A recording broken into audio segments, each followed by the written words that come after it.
stress levels are pretty high at the moment. I've now got to turn this space into a finished camper. Well, the joinery that is anyway, before we move south for New Year. So it's coming up the festive period, it's Christmas, and I've got to turn my wonderful drawing into a van.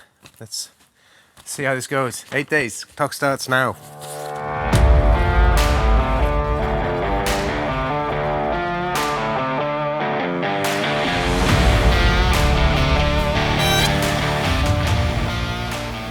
Okay, not gonna lie, I'm feeling a bit pressured. Anyway, this is the basics. I've knocked these up already because we're so pushed for time that we need to kind of crack on without the camera sometimes. These are put together using these pocket hole jigs. Here, look. So we've got these kind of, they're quite cool. They allow us to put the screw in and going into the cross grain of the ply. That's what we need for strength. If we're going this way, well, the first thing is the face edge gets damaged. But the second thing is, the screw as it goes in tries to split the plywood open. We don't want that. So these are a really good thing. Really, really cheap. I use one from a company called Trend. Super cheap. Comes with everything you need in the kit. I'll show you that. Second to that, we're always using boat building techniques. You know that? This is building this like a boat using boat building techniques. That's the whole plan of this van. So this is Philip Blend from West Systems, the epoxy company, and we've started using West Systems epoxy at the moment. So we've changed the epoxy that we're using to West Systems, and it's because they're fast hardened and goes off really well in cold conditions. Now we were working in -7 last week, so that was something we just had to change. We had to make it work, and the reason that is because we're off to a boat show. So we're off to the boat show in Germany, and then from there straight to OurBoat. And that's what the rush is about, because we need to be at the boat show. We actually would like to start podcasting. There's something. I don't think we'll manage that, but we need somewhere to live when we get to the boat. Right, so I'm going to make this fit in here, and we're going to get a super nice finish. I haven't got time to sit and scribe this perfectly, so I've got a much quicker technique. I've already started it. I ran the tape down where I need this to go. And if you look in here, I've left a lip. There, there, and there. So this piece of board protrudes by 1.5 to 2 millimeters. So now I need to route a groove down there to hold this. I screw it together, and she's going to look wonderful.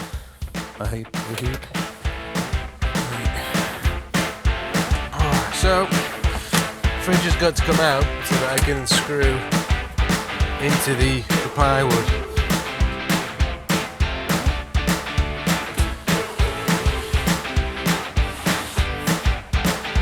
That's where that is.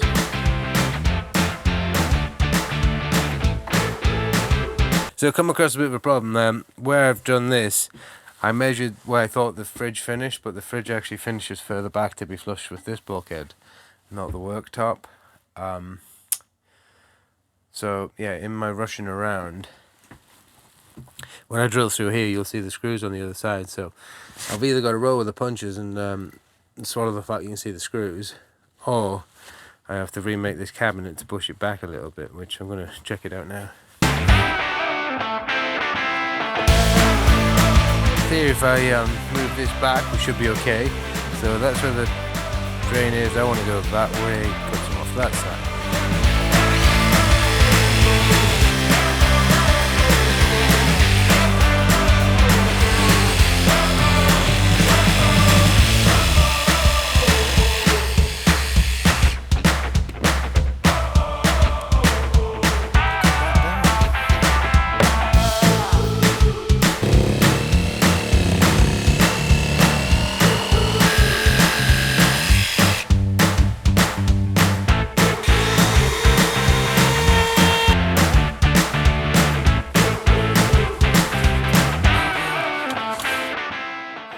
So what I've decided to do is move this cupboard backwards, and that's going to hide the screws. I can't let screws go. It's just the way I am.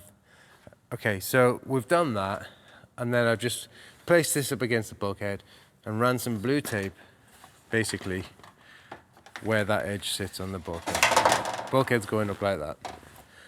And now what I'm going to do is route a groove into the bulkhead. This is 9mm ply. but it's got a veneer on either side of it, so it's closer to a 10mm ply. I don't have a 10mm router bit. I've got a 9mm router bit, so I'm just going to do 2 passes. Basically, I'll put that on there to the depth that I want my bit to be, which is going to be magically accurate. That's going to be perfect. And it's basically just to accept that groove, because we get a nice straight edge off the router, he says, hopefully. And if we do get a nice straight edge, that'll give us a beautiful joint where this actually sits inside the bulkhead by 1mm.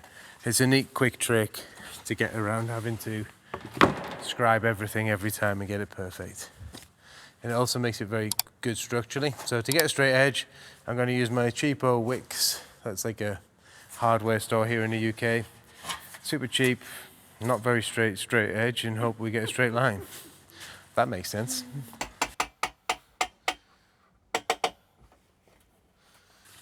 Well, that was a mission as expected. It's always a mission. But basically this molding here means that we can't get the straight edge to go flush, which the edge of the router would fall behind it. So if you can see from here, if I put a straight edge up, it would end up hovering off, and I can't clamp around it because I need to run the router up it.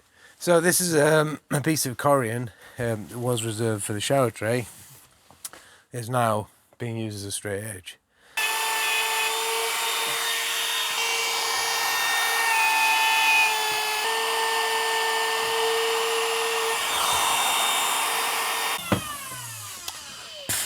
Right, now we have the fun of having to get our 10mm cut, because that was a 9. I think what I'm going to do is wedge a ruler in and hope for the best. It's not ideal, unless we put new holes in. Let me do that.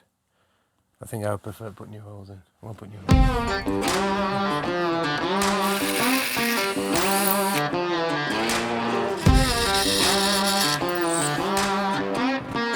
By increasing the hole size of the Corian to 2mm, that allows me, like, obviously that's 2mm, so it's 1mm size difference either side. That allows me to put the screw in and push the batten over by 1mm, sitting up against those holes. So that's pretty cool. That's good.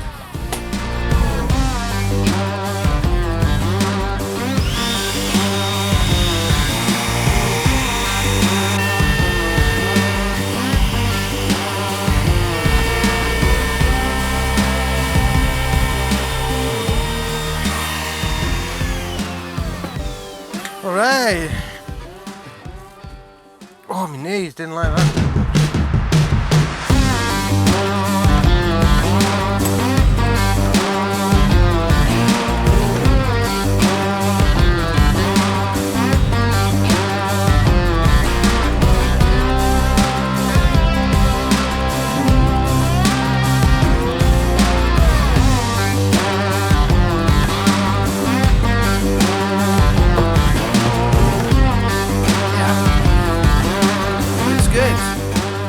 Okay, so now we're basically going to glue that on.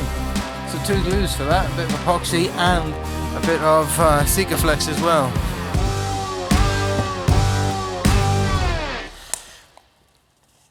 So I'm using 2 glues with this because, well, mainly because of time constraints, to be honest. Or is it that? I don't really know. Maybe I'm just lazy. I think that's what it is, actually. So basically I'm using epoxy here, and that's because on this edge here, this is the face that you're going to see, and the epoxy, obviously it's a clear one, it's very close to. The West Systems is really, really good. We're using the fast hardener because it's cold, and it's the hardener that gives it that kind of pinky colour.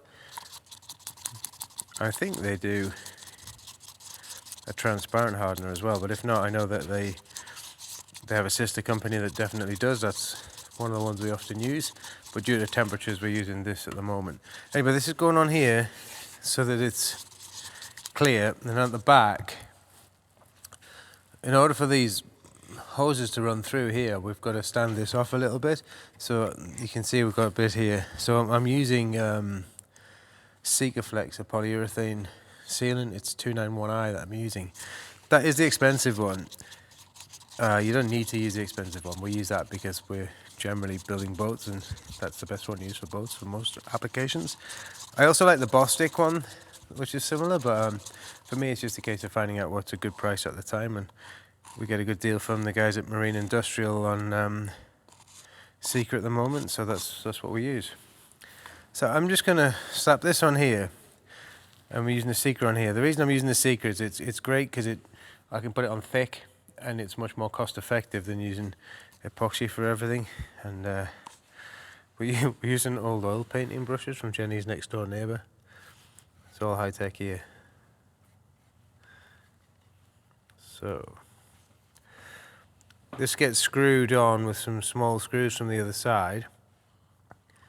Like I say, the problem with screwing directly into the end grain is that it tries to split the wood. We don't want that.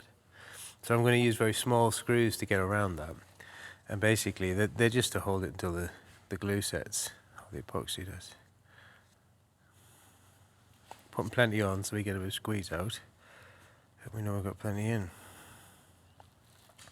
Tell you what, it's so quick having these pumps as well. With the previous resins that we've used, we'd never had them. I've had them in the past, and they're absolutely brilliant because it just saves time. Because and it stops you getting it all over your hands as well.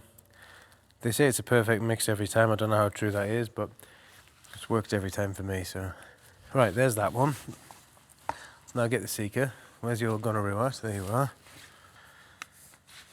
So that's the 291. It doesn't actually show it on it, but using it in this gun, a bit more cost effective.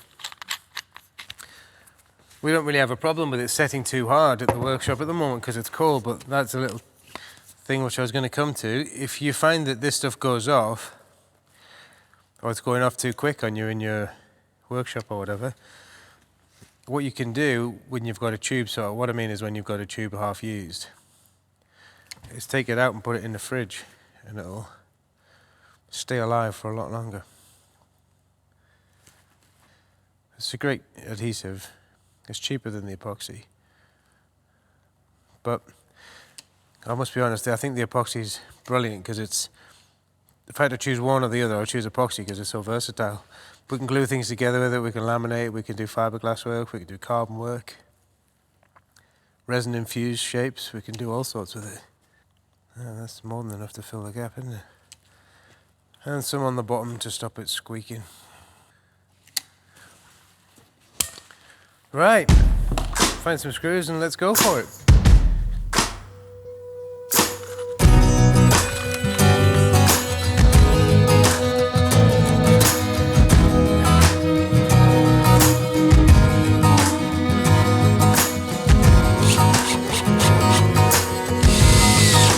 Take my name out of your paper, Jane.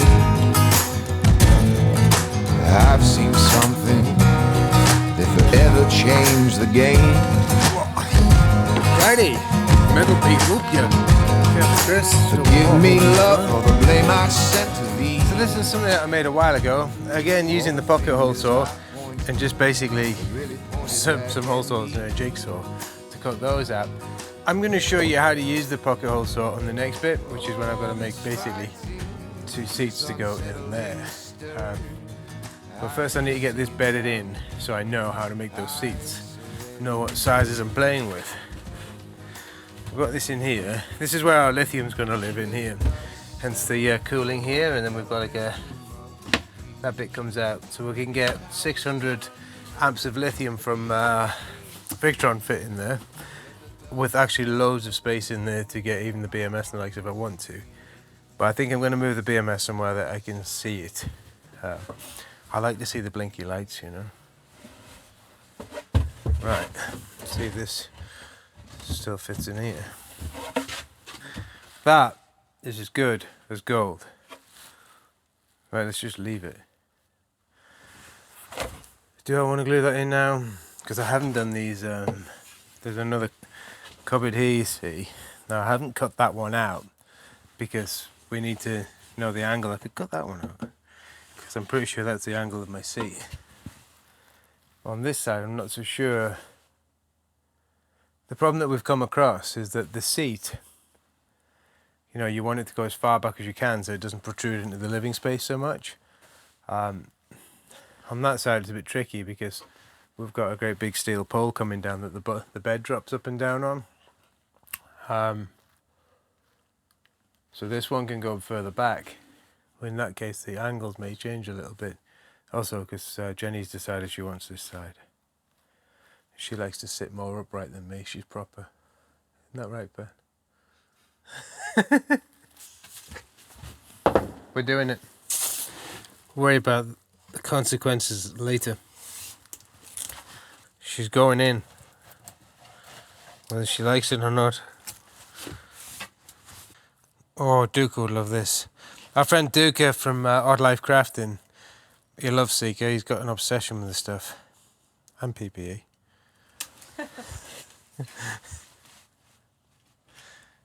Those guys are great actually. They've just had a ban, and they're oh hell, problem. Whoa. Well. Whoa, that's because you stood on it earlier. I stood on it. Oh, look at that waste. Waste? It's not going to be wasted. We're going to use it. I should grab another thing. Now I'm going to have to use PPE. Karma. Don't want to use PPE, you know, if you overuse it you get sensitive. So where was I? So Duca and Roberta, Odd Life Crafting, legends. They've been building the camper van and they're building an aluminium boat. They're like our twins, it's kind of crazy. When we first met them we couldn't quite believe it. So yeah, we've become good friends. Anyways, like I say, those guys, they're supposed to be building an aluminium boat, I'm going to say. They are doing it. I've actually been to the site and seen where they're building it. It's pretty cool. And the boat's super modern as well. It's really, really cool.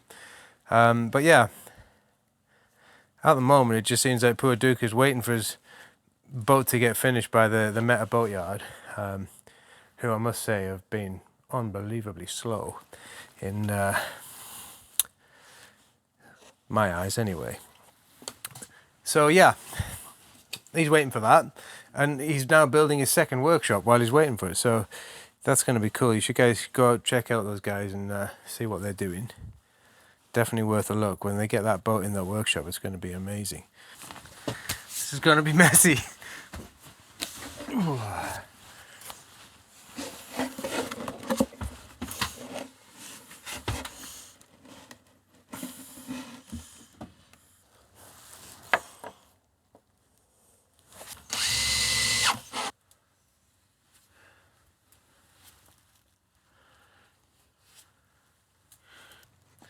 Alright, so we're about to start making the seat bases, which is pretty cool. I'm going to use the pocket hole saw thing, drill, jig thing. That's this thing here. I'll show you how it works. It's got its own little drill bit as well. Do you see that? It's got like a step in it, which is pretty cool.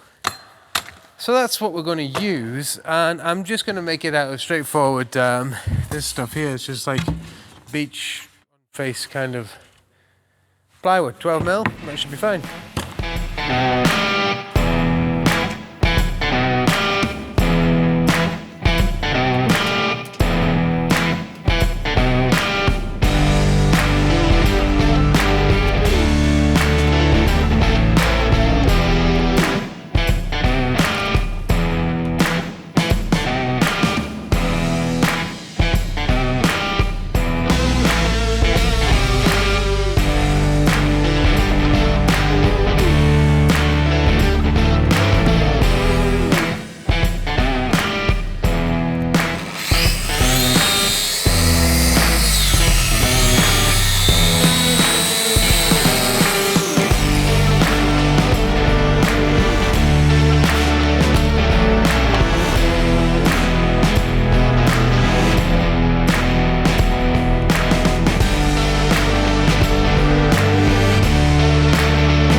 Okay, so slight interlude because Chris has had the chance to have a little interview with the Practical Sailor in the States. So he is, it's really funny, it's pitch black outside because 12 noon in the States is 5 p.m. here. We've got all the lights on that we can. He's got his heated Geely on because it's freezing here. He's just sat in this little camp chair.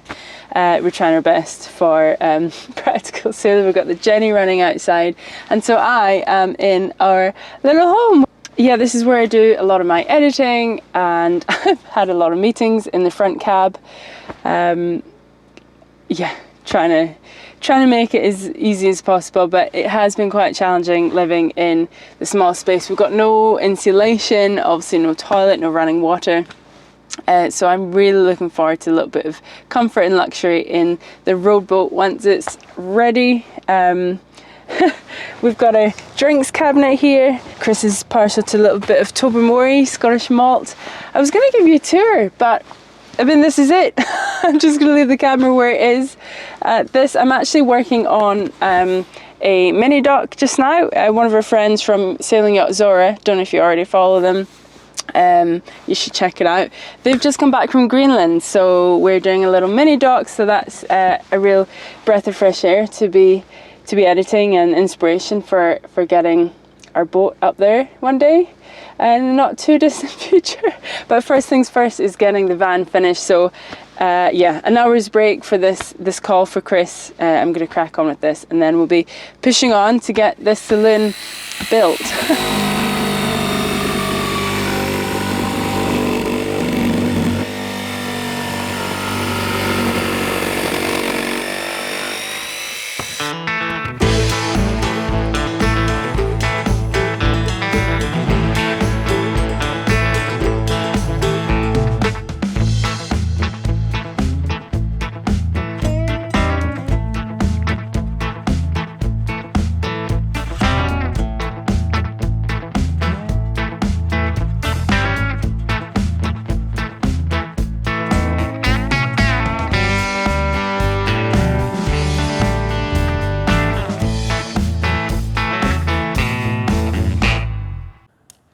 So we've got 6 days now to finish our van. It hasn't started well.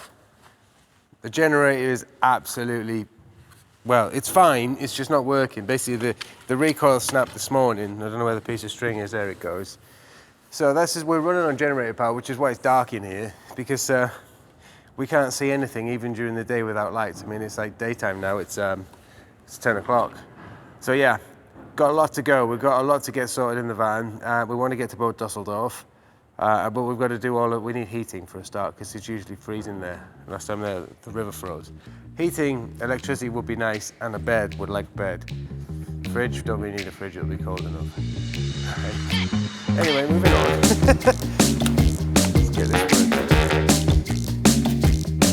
As per usual, things don't always go to plan. I mean, we're in a big cold shed with not much around, so you've got to be resourceful whatever's thrown at you. But you know, it's kind of what makes it fun. We've just got to make it happen with what we have and get this thing running.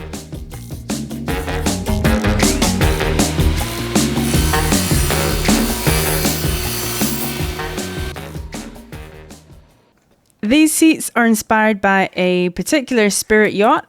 It's a lush sort of combination of chunky yet sleek.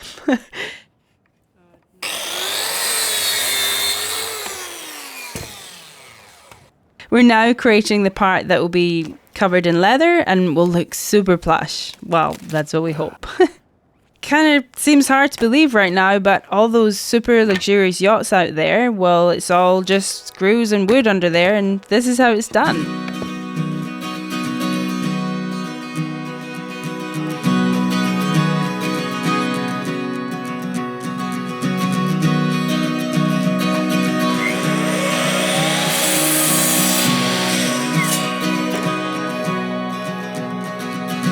There are no fish in this river,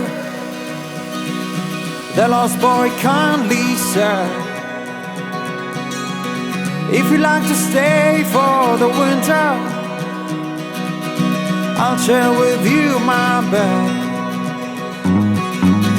I may seem lost, but it's the only place where I can ride to my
maybe now I should burn this grass, observe it for a while, till it defeats Well, my that back. wasn't ideal.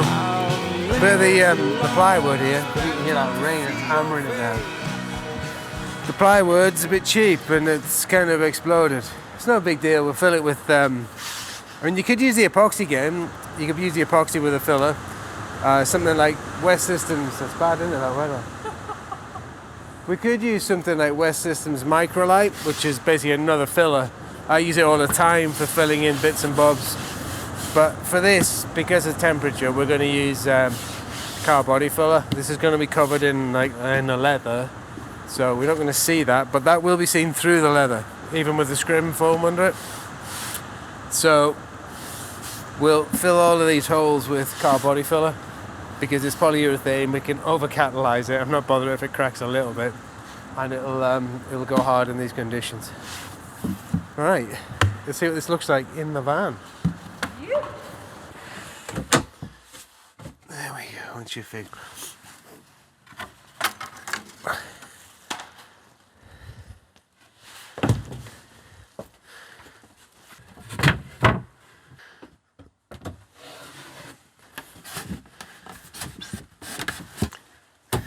Have a look at that.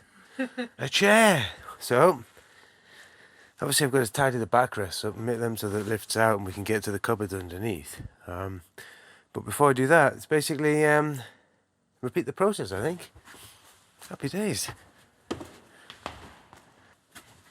And there we have it, a chair, and it's just pretty luxurious. I'm so excited. This feels like such a big step forward for us. It's kind of the final big thing. I say the final, we've still got quite a lot to do, obviously, but yeah, and now we've got one in. It's always quicker to do the second one, right? So Chris is pushing on to get the second one in.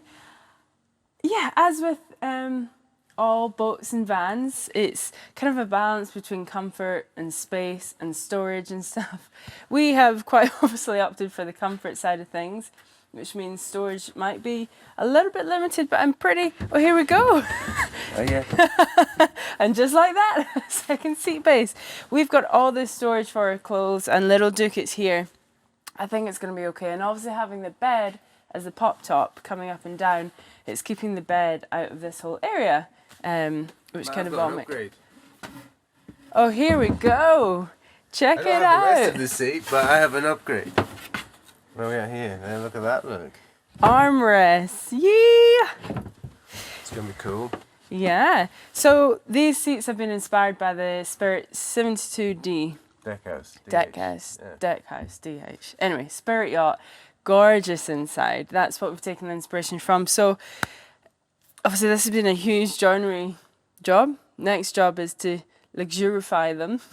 Yeah, it needs a bit of that. It looks a bit like a DIY store at the moment. And we're hoping to source some ex-Pittard's leather hide. Undecided on Nubuck or full grain yet. If anyone has any advice on that, drop us a note in the comments because we're not very sure. I'm used to making walking boots with leather, not armchairs. Yeah. So I'm going to hopefully upholster them. We're going to have nice, all this is going to be covered in leather, nice big sort of square cushions, big armrests, and it's going to be Well, amazing. we're just looking for comfort so we can talk to people at the boat shows. Anyway, I think it's really exciting because we're actually going to the boat show soon. Largest boat show in the world, Boat Dusseldorf, and then straight from there we're off to OurBoat, which is super exciting. And hopefully we can get this van there. We're a step further now, so hopefully by the time you see us next time we'll have a video up about how we've managed to make this happen. He says hopefully. And if you do want to see what's going on, you know, in the background, we do pop some stuff sort of like on Patreon and the likes. That's kind of behind the scenes what we're doing day to day. And if you It's get a little anything, bit more rough and ready, to be fair, but that's the only way we can make this happen in the timescales that we have. yeah, and if you get anything more technical, you want to know more about anything that we're doing or that Chris is capable of doing, Patreon's the place to be. Yeah. So yeah, please like and subscribe and stay tuned for the next one to see this all come together with all the... She says, I'll see you next week. It's gonna be good. See you next week.